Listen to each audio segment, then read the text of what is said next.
Alright, so it is now mid-May. Now that's probably way past the point that most people would advise you to start seeds for your garden. But is it really too late? Well, in this video, I'm going to tell you why it might not be. Let's go.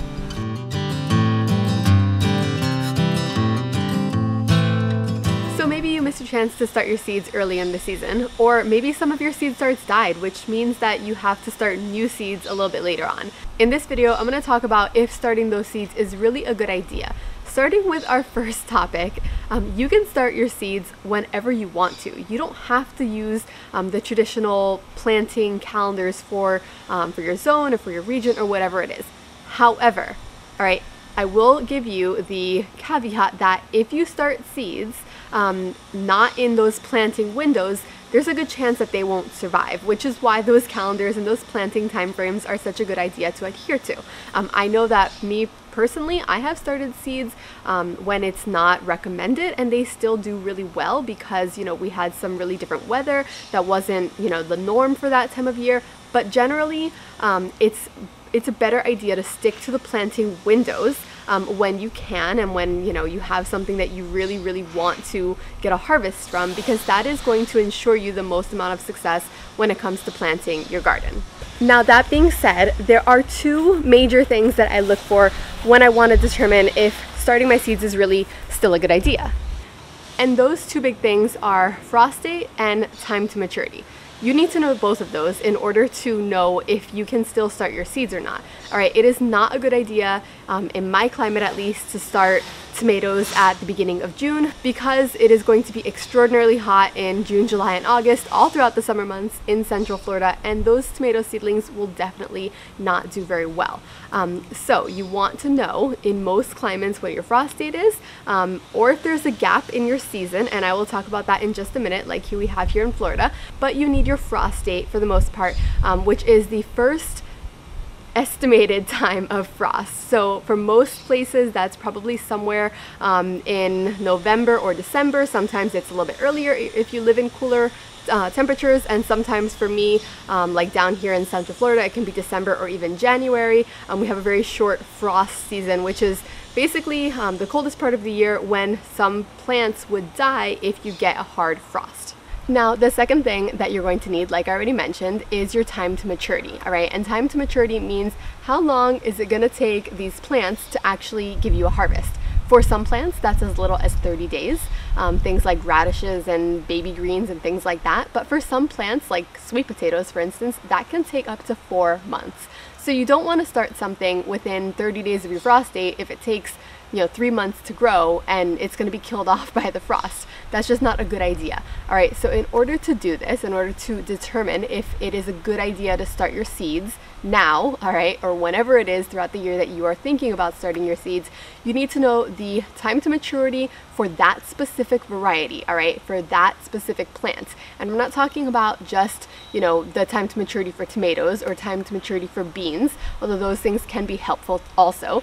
But you're going to want to know the actual variety. So on the back of your seed packet, all right, if it's a Roma tomato versus a cherry tomato, those two things will have slightly different time to maturity. And it doesn't mean that that's going to be exactly the time to maturity for that exact vegetable, but it's going to give you the best possible estimate of when that plant is going to give you a good harvest, all right? So I know that for Roma tomatoes, it's usually around the range of 90 days. There are some tomato varieties that can be as early as 75 days, which are early varieties of tomatoes, and then usually it doesn't go past 90 or so. But I always like to estimate 90 if I'm going for tomatoes. So I know if my frost date is December 1st and it takes 3 months for tomatoes to grow, right, 90 days, then that means that October 1st would be the last time of year in this climate that I'm able to plant out that specific vegetable. Now, keep in mind that if your frost comes earlier, then those plants will be killed off before you get a frost. So I always like to back it up by a month or so, just to give myself a little bit of grace period, although I have started plants well within that month, knowing that my frost date was cutting it very close. And sometimes the frost date ends up being delayed, all right? Sometimes it just doesn't actually frost over, right? We don't get a good frost. In those cases, then you're going to be very lucky and you'll be able to get a harvest from your vegetables and your crops, assuming everything else goes well.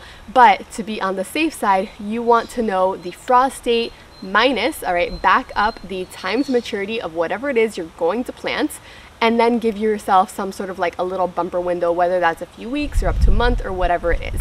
Keep in mind that things that, you know, flower continuously, for example, tomatoes, all right, and I use tomato examples because I love growing tomatoes, but things like tomatoes, it doesn't just give you one set of tomatoes and then you're done. You get a good crop of tomatoes and then it flowers again, and it's a continual harvesting process. As long as the conditions are good, you will continue to get tomatoes until that plant dies, all right, whether it's a determinate variety of tomatoes, which means that it will die at a certain time, or if it's an indeterminate variety, meaning that, you know, that tomato plant will go as long as the conditions are good, it will continue to flower. So I know that if I want to grow tomatoes in this area and my frost date is December 1st, I can back it up to about mid-September, all right, and I should get at least a few tomatoes. Now, if I want a good variety of tomatoes, if I want more tomatoes, I'm going to back it up even further than that.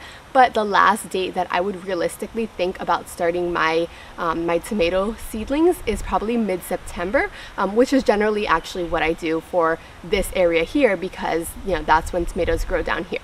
You can do the exact same thing with any variety, with any vegetable, as long as you know your frost date, with one caveat, all right? In places where the weather gets very, very hot, places like Florida, Texas, Arizona, all right, even I think some parts of California, in places like that, if you have summers that are extraordinarily hot, meaning above 90 so degrees, then you're gonna wanna account for the summer break, as I like to call it, all right? I know that in June, July, August, those months are going to be a lot harder to grow things in my climate, all right? So things that are not very heat resistant, or things that tolerate mild heat like tomatoes do, you can't grow those things in June, July, and August. They will simply be fried no matter how much mulch and, you know, other things that you do. And there are some things that you can do to grow all year round, of course, but those things will probably not survive. And even if they do survive, the flowers wilt and drop off and that sort of thing. So if you're in, for example, Maine, you don't have to account for this because summers do not get above 95, 100 degrees on a consistent basis, all right? But here in Florida, they do. Oftentimes, summer months involve very high temperatures. So we have actually two growing seasons. We have a spring growing season, and then we have a break, all right, where you can only grow things like okra that do very, very well in the high heat. And then we have another growing season, which is fall growing season. And a lot of places also can grow things in fall. A lot of, you know, areas around the country can grow, you know, colder season crops in fall until the frost date comes. Again, going back to our previous point.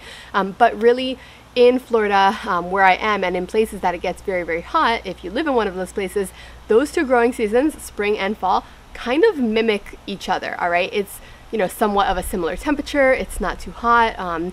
You know, there is a difference between fall going into like November, December versus, for example, maybe like March or April. But for the most part, you can get away with growing very similar things in both of those seasons.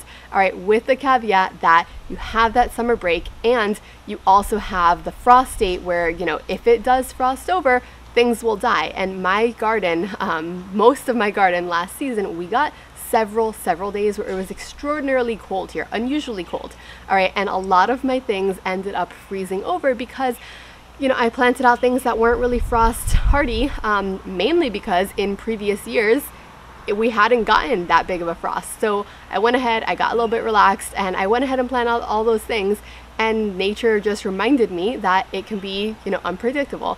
So you want to make sure that, you know, you have that caveat, you know your time to maturity, you know your breaks, if any, throughout the year, you know, whatever caveats you have for your region. For example, down here in South Florida with the hot, you know, hot summers like that, that things will wilt and die on a regular basis. And then of course you want your time to maturity to know when it is that you can back it up, all right? Now, we are in mid-May here, all right, which means that there's not a lot that I'm going to be able to grow before June and July kick in, although there are some things, all right? So if you came to this video wondering what can you actually plant right now in mid-May, the answer is there are a few things, and you can plant out, and granted, if you live in my area, this will be much shorter of a list. However, if you live somewhere up north where you can garden through the summer months, this list is much more expanded. But right now, in my area, we can still grow things like salad greens, especially if you're looking for baby salad greens, all right, things that have a very quick time to maturity. Salad greens mature in, less than 30 days. For the most part, you can start getting a harvest of them, especially those baby salad greens like baby arugula, baby spinach, things like that are really good for like salads and omelets and, just that sort of thing. That's an excellent thing to start right now. Assuming you give it enough shade and water and all the things to protect it from the heat. And then also, if you have a cooler climate, not necessarily here, you can grow things like radishes. All right, radishes take a very short amount of time to mature. Some varieties of radishes even grow in as little as 18 days. And generally they're around the 25 to 30 day mark. You can still grow radishes. So that's a really good option. If you're wondering, if you're in a cooler climate, what can you still grow? That's probably a really good one also. Another really good one is bush beans, all right? So I would be able to take the chance if I have some shade cloth or be able to like protect my crops from the elements or something. I have this fence here which provides us a lot of shade. It is still super bright outside, but I'm mostly in the shade, which is why it's not like super blown out on the video for you guys. And I know that I have a little bit more shade and I have my irrigation system set up, so I would probably still be comfortable with growing some bush beans. Bush beans have a pretty quick turnaround time. They start producing at around the 55-day mark. You can get at least a couple of different harvests from them within the next couple of weeks. I usually harvest bush beans at least once a week, if not more. The same thing with pole beans. So if we're in mid-March and I know that it takes maybe till mid-July to get some pole beans, if I give it enough shade and water, then I would probably still be able to grow some bush beans even though it is extraordinarily hot outside. Just remember though, if you're going against this advice, right, like I would be if I started to grow bush beans now, you might not get a harvest, all right? So you always want to stick to things that have a really quick time to maturity if you're pushing that last date that you're able to grow things, all right? In my climate, like I already mentioned, we have that first frost date and we have that summer date, all right, somewhere in June where it starts getting extraordinarily hot, and you're not really able to grow things successfully anymore because they just, they wilt, they just melt in the summer heat. But for the most part, I would still be able to plant out a few things that have a really short time to maturity. And if you're not sure what things have a quick time to maturity, in addition to the ones I already mentioned, you can always just search, vegetables with short time to maturity, quickest maturing vegetables, that sort of thing, and you'd be able to come up with a whole pile of things that have a really quick time to maturity. All right, so one question that I get asked a lot is, should I start my seeds indoors or outdoors? And I think this is gonna really depend on where you are, right, your climate. So I tend to start the majority of my seeds outdoors in a little greenhouse, especially if it's like the winter months that I'm starting for spring seeds. Then I do put them in my little miniature greenhouse, and I keep them outdoors. But I always have my miniature greenhouse, not necessarily only for like heat protection, to keep my seedlings warm, but also because it protects it from the elements. I choose not to start my seedlings indoors simply because I don't have the space for it right now. And maybe at the new house, hopefully we'll be moving in a few months. Maybe I might have some opportunity to start my seeds in the garage or something, but then setting up grow lights and setting up all of those other things, I just feel like it's not something that I personally choose to do. I prefer to start my seeds outdoors, and we have enough of a growing season here in Florida that I don't really need to extend the gardening season by a whole heap.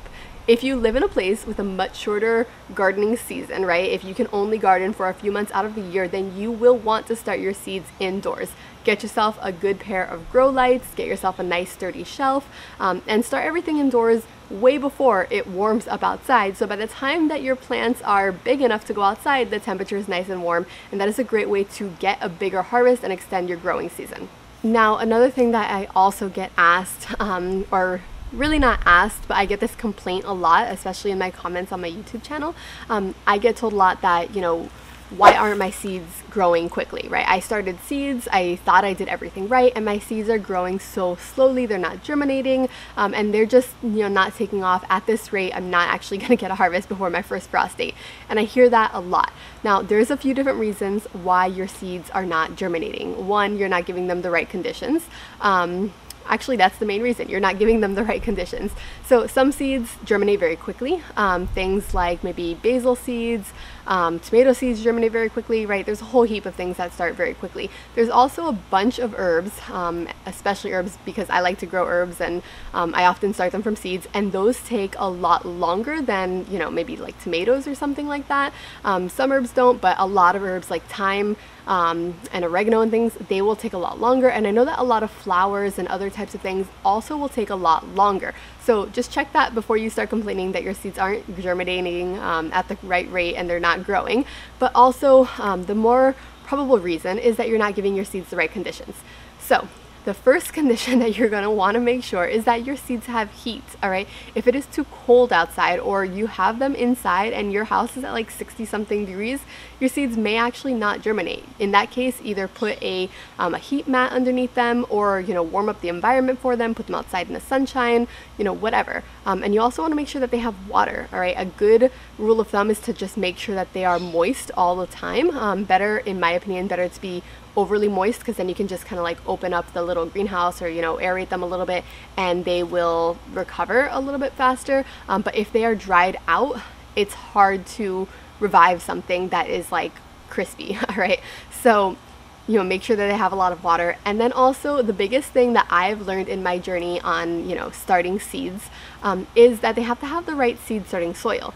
You can start seeds in compost, you can start seeds in topsoil, but if you really want a quick germination, right, like you are on a time schedule, you're on a time warp, and you want to make sure that your seeds are giving you the best bang for your buck, you know, in the long run, which involves getting them started and growing quickly, you really want to have seed starting soil. All right, so seed starting soil is a special blend of ingredients, all right, including compost. If you want to watch exactly how I make my seed starting soil, then I will leave that on the screen here for you. You can go and check that out. I break down the exact recipe that you need for your seed starting soil, and it's actually not that much more expensive than regular soil, especially if you do it yourself like in this video. So go ahead and check that out.